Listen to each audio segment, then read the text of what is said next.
Budget లాంటివి అద్భుతంగా చేయడానికి వ్యవసాయానికి సంబంధించి కావచ్చు, లేదంటే అన్ని రంగాలకు సంబంధించి కావచ్చు.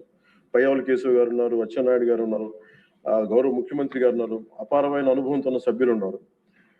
ప్రజలు మన నుంచి ఆశిస్తున్న అధ్యక్ష, గొడవలు లేకుండా ఈ అలయన్స్ బలంగా ఉండాలండి. మనం తెలియచేయాల్సింది ఏంటంటే, ఏ ఒక్క ఎమ్మెల్యే ఈ సభలో అడుగు పెట్టాలన్నా అన్ని కులాలు, అన్ని మతాలు సపోర్ట్ చేయందే, ఎంతో కొంత ఓటు వేయందే ఇక్కడికి రారు. కానీ ఈ మధ్యన పరిస్థితులు ఎలా ఉన్నాయంటే, బయట ప్రత్యేకించి వీళ్ళు చేస్తున్నది, వాళ్ళు ఎలా మాట్లాడుతున్నారంటే ఇష్టం వచ్చినట్టుగా తిట్టేసి కులాలు వెనక దాక్కున్నారు. అది మటుకు ఎందుకంటే ఒక భారత రాజ్యాంగం నేను నమ్ముతున్నాను పెట్టినప్పుడు I'm beyond cost, creed and religion. అది ప్రతి శాసనసభ్యుడి తాలూకు అది బోత్ అధ్యక్ష. కానీ మనం తెలియజేయాల్సింది ఏంటంటే, కులాల వెనక దాక్కోవటం కుదరదు.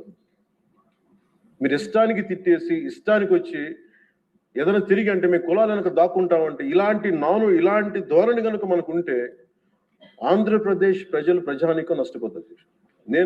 నేను చెప్తున్నాను, కులాలు, మతాలు, ప్రాంతాలు దాటకపోతే ఈ రాష్ట్ర ప్రయోజనాలను మనం సాధించలేము. ఖచ్చితంగా ఇది మీరు పదే ఇది మీరు ఇళ్లలో మాట్లాడుకుంటారా, ప్రజలకి తెలియజేస్తారా, మీ నియోజకవర్గాలు ఇది చేయకపోతే ఏమైపోతుంది అధ్యక్ష? విచ్ఛిన్నం, ఇందాక వారి గురించి చెప్పాను, వాళ్ళు విచ్ఛిన్నం చేయడానికి సిద్ధంగా ఉన్నారు. ఇప్పుడు మన ఐక్యత ఉండాలి అని సమాజం కోరుకుంటే వాళ్ళు విచ్ఛిన్నం చేయడానికి సిద్ధంగా. దీన్ని రిపీటెడ్ గా కనుక మనం ప్రజల్లోకి తీసుకెళ్ళకపోతే మటుకు మనం ఎన్ని గొప్ప బడ్జెట్లు పెట్టి ఎంత సదాశయాలతో ఉన్నా కానీ quality of thought, quality of behaviour కనుక మనకు లేకపోతే ఇంత బడ్జెట్లు కూడా, ఇంత ఆశయాలతో ఉన్న బడ్జెట్లు కూడా నిష్ప్రయోజనం అయిపోతుంది. ఆ జాగ్రత్తను మనం తీసుకోవాలి అధ్యక్ష. ఈ రోజు మన బడ్జెట్ గొప్పగా ఉంది అని ముందుకు తీసుకెళ్తున్నాం, కానీ మన బాధ్యత కూడా మనం నిర్వర్తించాలనేది నేను మనస్ఫూర్తిగా సభని కోరుకుంటూ, గౌరవ ముఖ్యమంత్రి గారికి అవకాశం ఇచ్చిన మీకు, గౌరవ శాసనసభ్యులందరికీ, మంత్రివర్గానికి అందరికీ ధన్యవాదాలు తెలియజేసుకుంటూ